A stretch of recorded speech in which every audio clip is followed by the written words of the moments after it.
worthy of every song. Worthy of every song we could ever sing. Worthy of all the praise we could ever bring.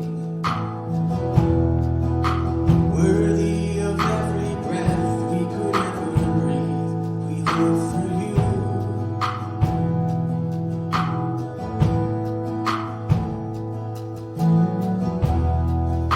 Jesus, the name above every other name. Jesus, the only one who could ever save. Worthy of every breath we could ever breathe. We live for you. Oh, we live for you. Holy, there is no one like you. There is none beside you.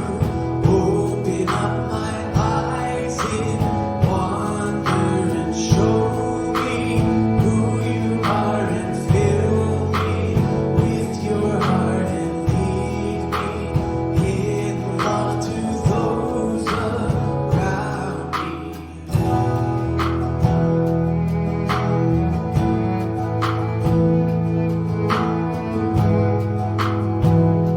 Sing it again, worthy of every song. Worthy of every song we could ever sing. Worthy of all the praise we could ever bring. Worthy of every breath we could ever breathe. We live for you.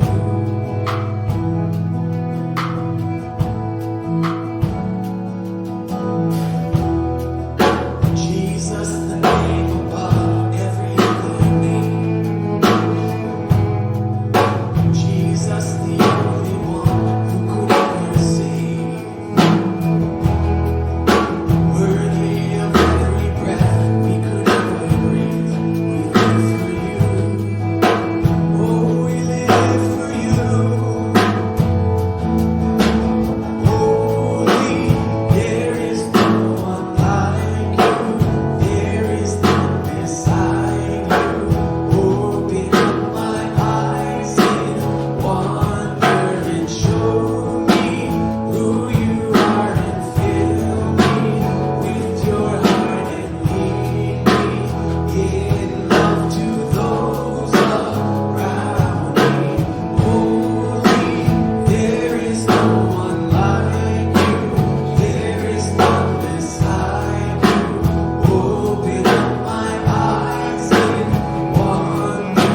Hey River Church, Pastor Mark coming to you. Good morning. Welcome to our online worship experience. So glad that you've joined us. And man, I am coming at you from the frozen tundra that is the river Franklin Park. It's been a cold weekend here. Gonna give you some hot announcements though to get you going here and just continue through our service so we can get to our message for today. Hey, I want to let you know that in February, the church is returning kind of to its normal schedule. So we will be starting up our small groups again, and we will be starting with our events again, and we hope that you will plug in also on Sunday mornings. I know it's dead of winter, and some of us have gotten used to staying at home, but plug in at church Sunday mornings at 11 o'clock. So a couple quick announcements. Again, watch for small groups that will be starting up. Hope that each of you will get involved with one of those. And then also on February 13th, big day around here as a church, we have baptisms and dedications. And if you would like to be baptized, and I really want to encourage you, if you've never been baptized by immersion as a believer, take that step. Take that step and do it. I really want to encourage you to do that. Or if you have a child that you'd like to get dedicated, please take the time to do that and get that done on February 13th. Hope that's what is going to happen. I hope you will get involved. My email is right here. Just email me. Let me know that is your wish, and we will go from there. Hey, I've got some more announcements for you in this little video, and then we'll jump into the next week of our series called Questions from God. Hey, miss you all. Hope to see you really soon. Take care. Watch this.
Well, hey, River Church. Thanks for joining us here for our online worship experience. I'm Pastor Mark. So glad that you're joined us, whether you're watching us from here in Pittsburgh or wherever in the whole wide world you're watching this. Welcome. Glad that you're here with us.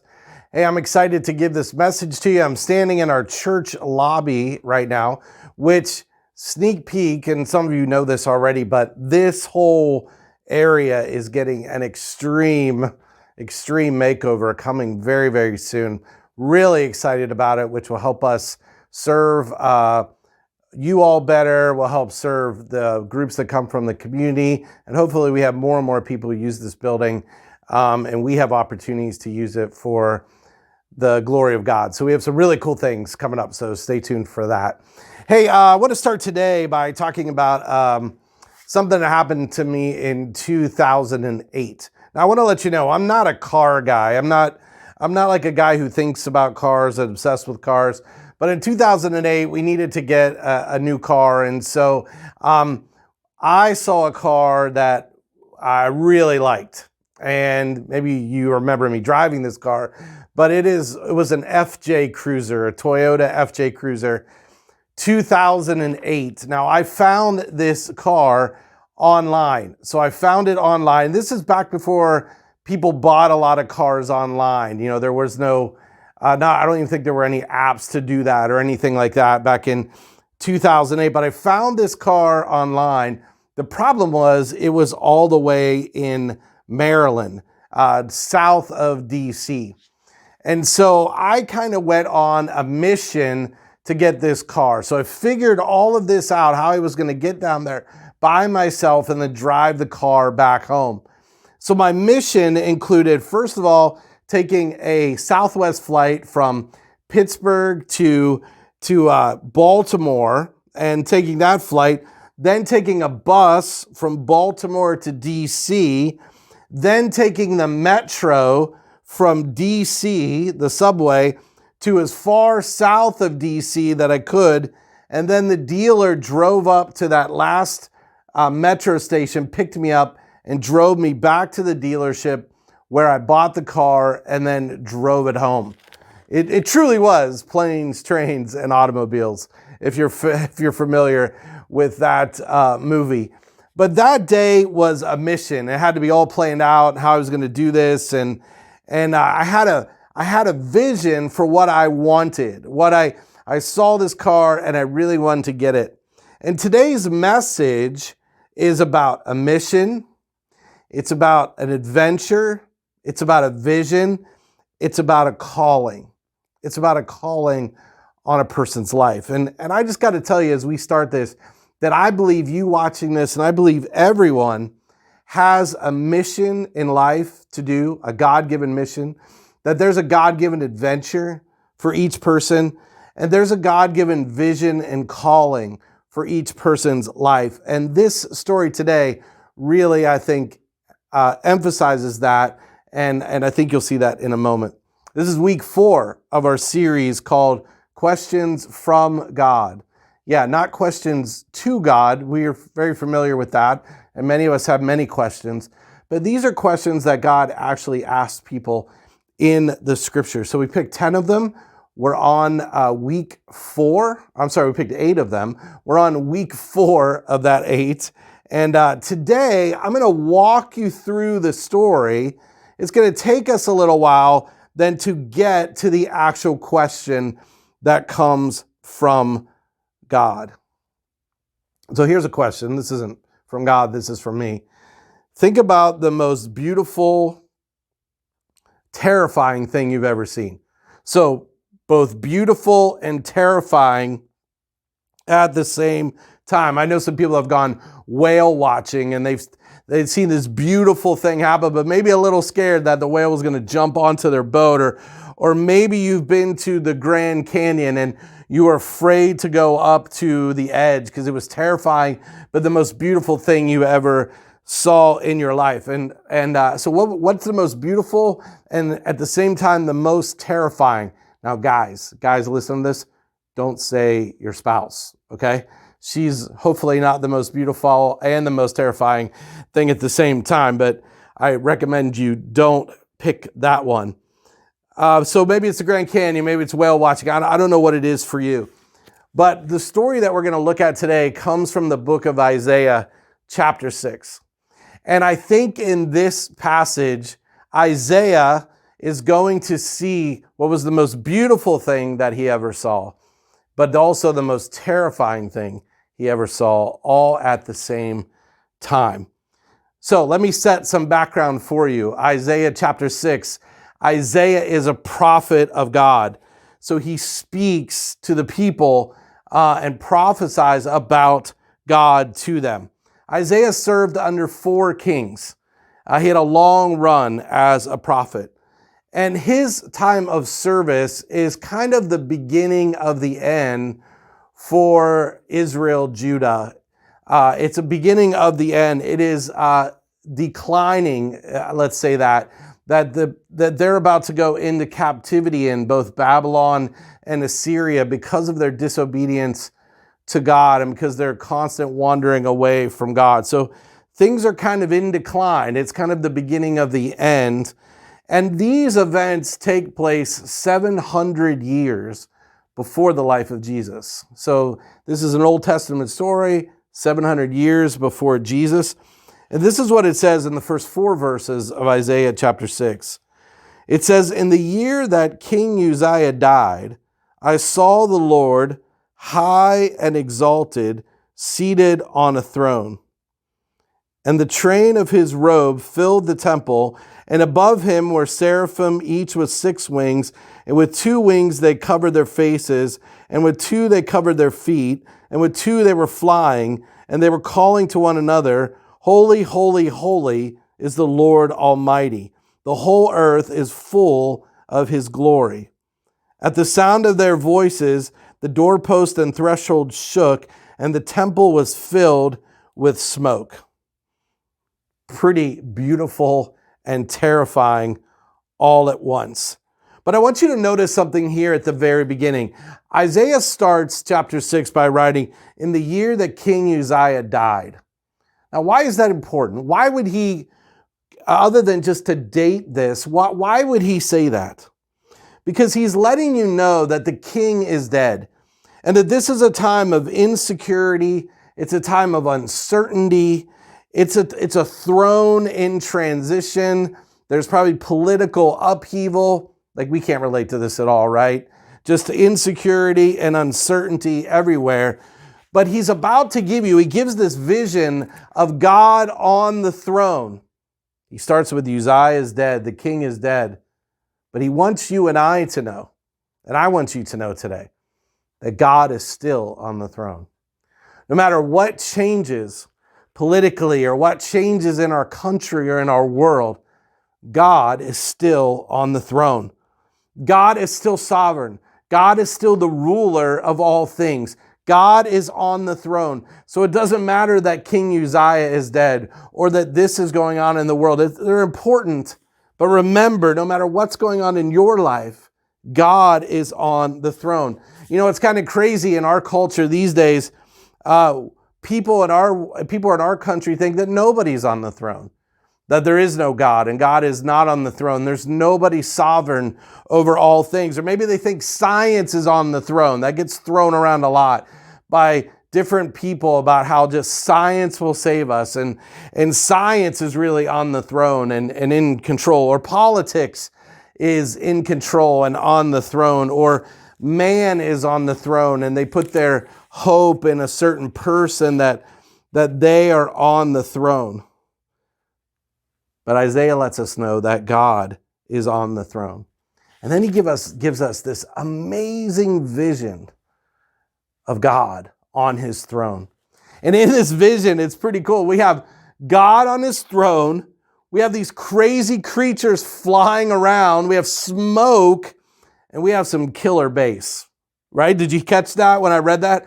We have some killer bass. It says, "At the sound of their voices, the doorpost and threshold shook, and the temple was filled with smoke." I mean, things are hopping. All right, there's bass going on. There's some killer bass.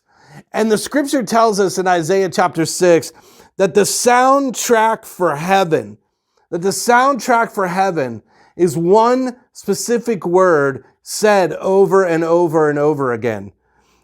They were calling to one another. There's other instances in the scripture where people are singing these words, is holy, holy, holy is the Lord Almighty. and the whole earth is filled with his glory. Holy, holy, holy. When you see something in Hebrew, which is written, the original language here, repeated three times, it's meant to say it's holy, holy, holy. It would be like saying, hey, that guy is not just cool, he's cool, cool, cool. Holy, holy, holy. 3 times. It's meant to get your attention. It's meant you to understand holy, that God is holy, that he's different, that he's set apart, that he's above all, that he's sacred, that he is different than us. It's meant to give you this compelling vision of God. And see, that's where we start today, is that we have to have a compelling vision of who God is. If we want to do and be the people that God has called us to be, then we have to start with this compelling vision of God. You have to see God accurately. Isaiah is seeing God accurately here. You and I have to see God accurately. But so many people have some really weird pictures of God that are way less than compelling. One of my favorite places to eat is the Franklin Inn, owned by my friends John and Wendy. Many of you are familiar with the Franklin Inn. Great Mexican food. We love going there. And if you didn't know this, there's a scene from the movie Dogma, which was filmed inside their restaurant. If you go in there, there's a poster from the movie of where it was filmed. And that movie, Dogma, deals with religious things and who God is and all these different things. And one of the things that they show you in the movie Dogma is this Buddy Jesus statue. And this is the picture that people have of Jesus. So it'll come up on the screen here.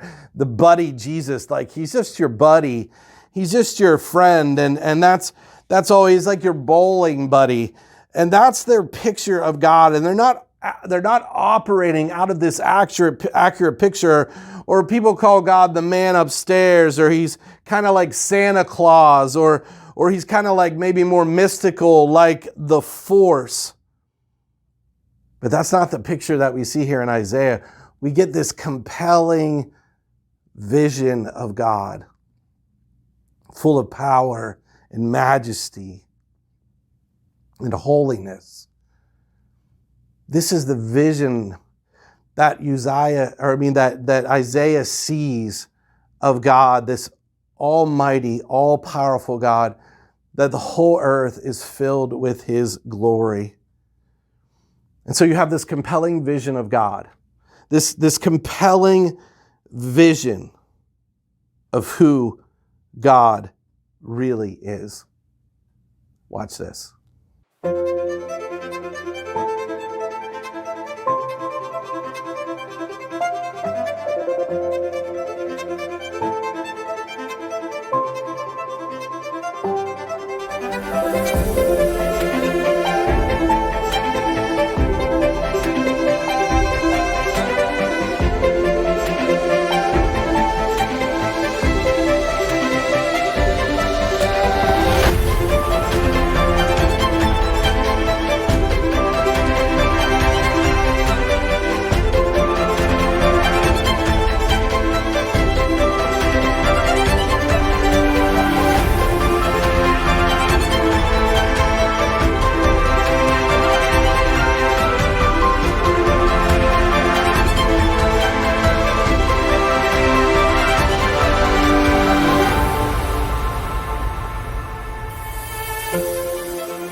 So we have this compelling vision of God, that Isaiah, and then it's followed up by a devastating realization.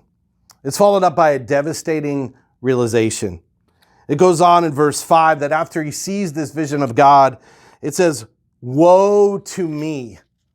Like he sees God for who God is. And then Isaiah says, woe to me, I cried. I am ruined, for I am a man of unclean lips, and I live among a people of unclean lips. And my eyes have seen the King, the Lord Almighty. mighty. See, when Isaiah sees God for who God is, he sees himself for who he is. And when he's in the presence of God's power and majesty and might and, yes, holiness, his response is, I'm ruined. I'm toast. I'm done. I can't be with a holy God because I'm so unclean. I'm such a man of unclean lips. It's a way to say that everything that's in me is unclean, because what is in me, as Jesus said, right, comes out my lips. What's in my heart comes out my lips, and I'm an unclean person, and I live amongst the people that are really, really, really messed up. I know you don't have a problem with that. I know that's real easy to believe, but we have to look at ourselves too. And Isaiah says, I'm a man. You come to this devastating realization when you get close to God and who God is. I see myself in the light of that. I see myself in the light of who God really is and who I am, who I really am. And what that brings, what it should bring for each of us, is humility. Humility. To see ourselves accurately, to see God accurately, it should bring humility. I love how David Brooks, who one of my favorite writers, he wrote in his book, Road to Character, he wrote that the younger generations, and I would say younger generations than my own, as a Gen Xer, especially what they call the greatest generation, saw themselves with such humility. They weren't self-promoters. They weren't even when they were victorious, like in World War II, they didn't see it as a time to gloat or a time to exert themselves as the strongest in the world or the best.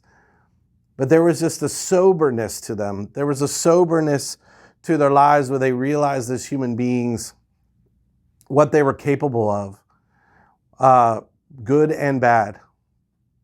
They realized that they needed God. They realized that they weren't so self-sufficient, and they were not into self-promotion in so many ways.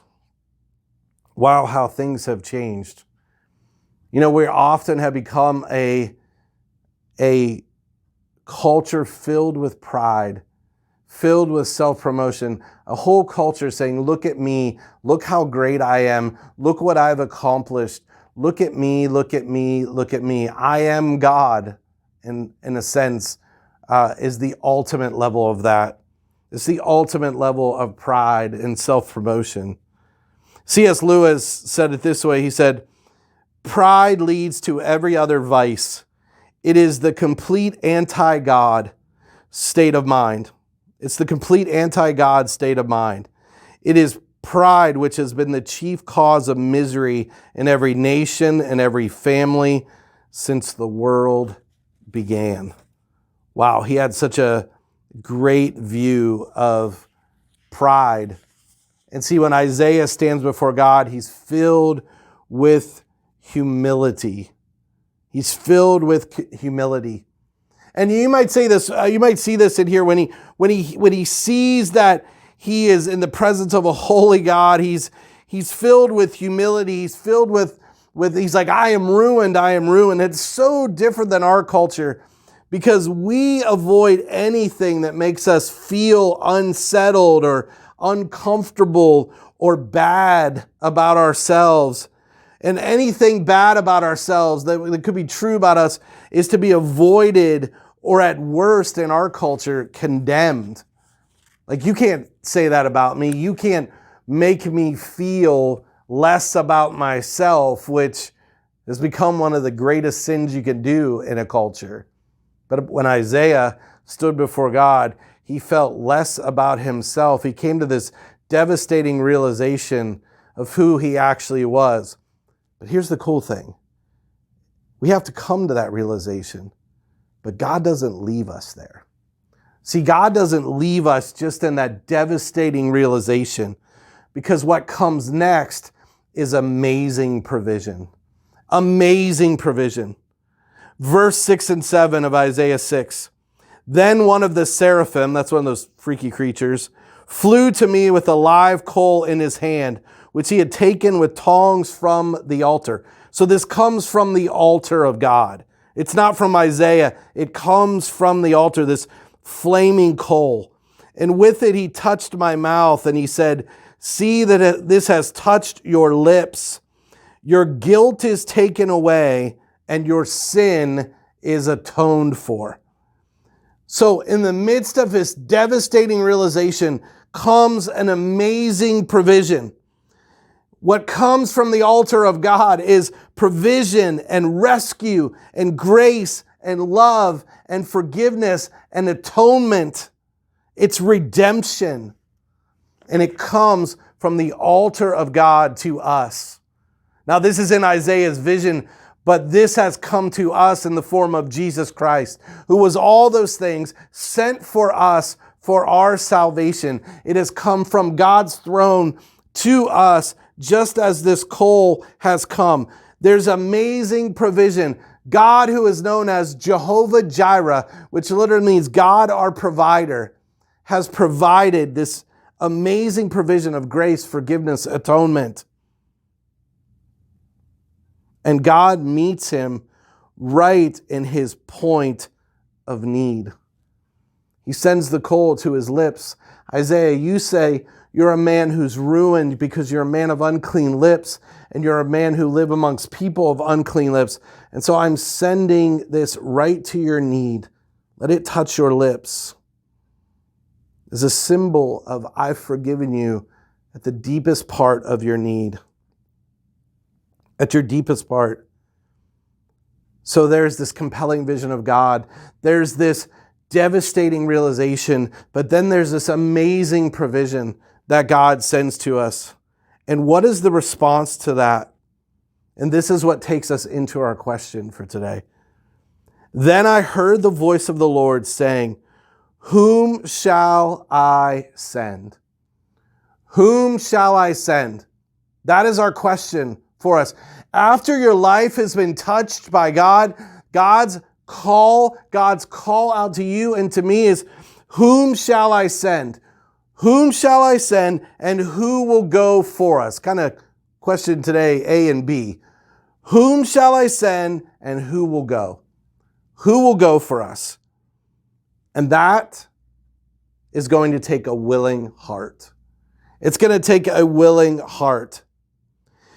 As soon as that is said, then I heard the voice of the Lord say, whom shall I send, and who will go for us? And I said, that's Isaiah, here am I, send me. Here am I, send me. This is Isaiah's response. Isaiah puts his hand up immediately and says, pick me. Oh, pick me. Oh, pick me. Do you notice that when Isaiah says, I'll go, pick me, I'll go? Do you know that God hasn't told him where he's going or even what he's going to do? There's no information given. And Isaiah, though, immediately jumps in and says, pick me, pick me, pick me. See, because Isaiah at this point knows who asked. He knows that the God of the universe asked. And so Isaiah is willing to go.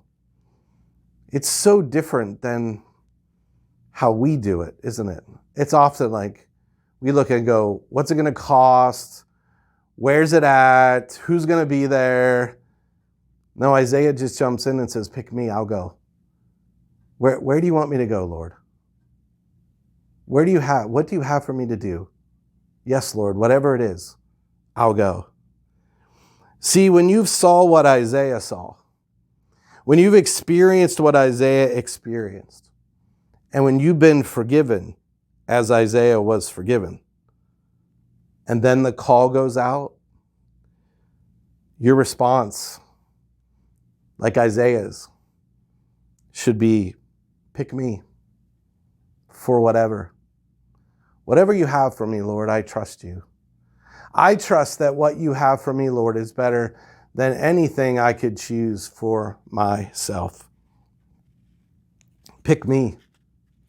There was another man named Saul who goes by Paul, in the New Testament for some of it, most of it. Paul said it this way because he was also a man who had experienced the love and the kindness and the forgiveness of Jesus. And Paul said it this way. He said, to live is Christ and to die is gain. That was his way of saying, whatever you have for me, God. If you want me to live, it's for Christ.